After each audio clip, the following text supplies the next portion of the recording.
Seriously? Seriously. Seriously. Okay, I'm going to spin this wheel with all the characters from Little House. Ugh. Ah, there we go. It's making the noise. Yeah, there we go. Who do we got? Yes, of course, it's me. This is incredible.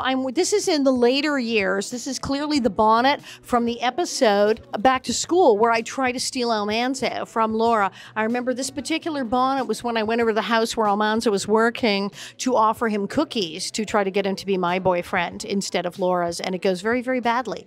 I do not get him away from Laura, thankfully. So, you know, you can see my hair here. This is the wig, because I started with my hair in the curls. They would curl my hair. I had to sleep in curlers at 12. It's awful. Had to come in at 4 in the morning and they would curl my hair. But it wouldn't stay put. My hair does not curl. So they said, we're making a wig. We're making a wig. And they made this wig and it looks great, but it was the most uncomfortable thing. Giant metal comb here. I'm eternally surprised for 7 years. And then all the pins, and it really, really hurt. It really hurt. And I had to wear it all day long. And that's why I was so mean, apparently. Oh, Alison Arngrim. Oh, one of my closest friends. I would not be here in Monaco without Alison. She is the first one who invited me to go to a event and meet the fans. She has been my biggest supporter, my biggest cheerleader. Alison made Little House funny. Laura would be nothing without the villain of Nellie Olson. And she was brilliant. She's still brilliant. And everyone loves Alison Arngrim.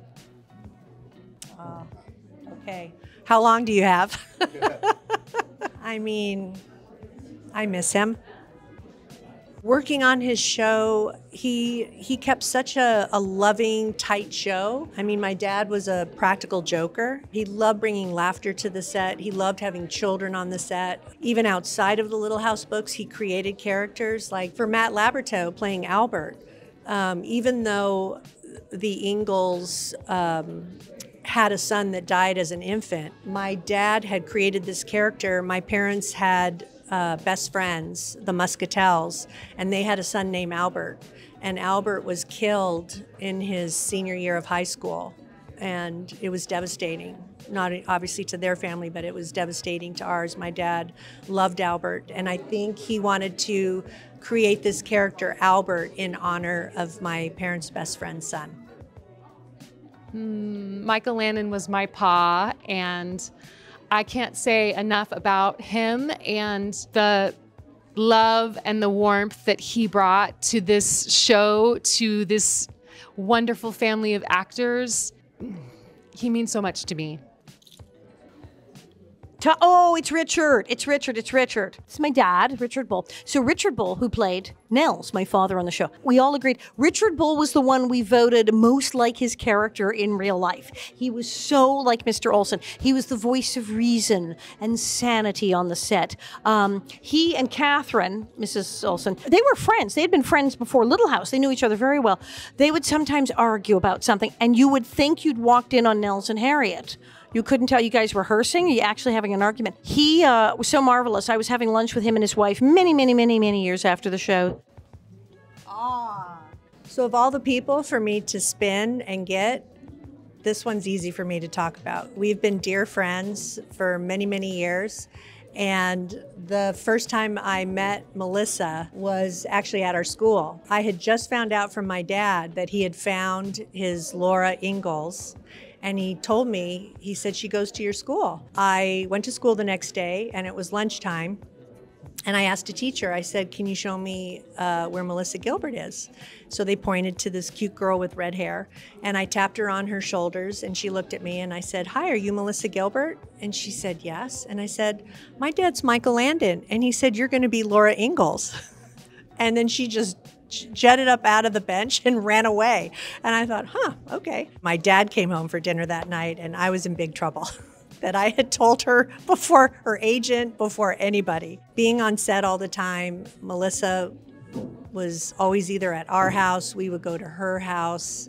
We did family trips together. She's still a very, very dear friend. I miss that she's not here at this festival. We got to have a wonderful time at the Simi Valley Festival together, and it's just brought up many, many beautiful memories. Well, Melissa Gilbert, why not, right? Melissa was my big sister, and There's one thing about Melissa is that she loves children and she loves animals. So when we came onto the show, she was about 11 or 12, and she used to sneak off the set into our dressing room and sit on the floor with us and play with us. And they'd be like, "Where is Melissa?" Oops, she's in the dressing room. She taught us our first word. It was the word bead. I don't know if that makes sense. Stringing beads on a string. So she was wonderful. She still has a piece of my heart. Who do we get? And now I'm going to cry. This, of course, is Steve Tracy, our beloved Percival. He died in 1986, the age of 32, of AIDS, back before they had any of the drugs we do now. Steve was extremely brave and an incredible person. I mean, when I met him, I mean, you don't know. When you're getting married on TV, they don't tell you who you're marrying. It's an arranged marriage. And so I'm waiting to see who's the guy who's going to be my husband, and I hope he's nice. And this wonderful man shows up, and he was so cute, and he had little freckles, and the curly hair is lovely. And right away, we became friends. And then he went public when he realized he had AIDS in the 80s, when people were not talking about it like they do now at all. And he went public. He was doing interviews. He went on local television in Los Angeles. He was interviewed by the National Enquirer. And he went completely public about having AIDS when people did not do that. He was on an experimental drug trial. And I remember I said, "Oh my God, do you think it'll work?" And he said, "No, it's too late." I said, "I'm sorry, what?" He said, "It's too late for me. I'm doing this so they can save someone after I'm gone," because that's the kind of person he was.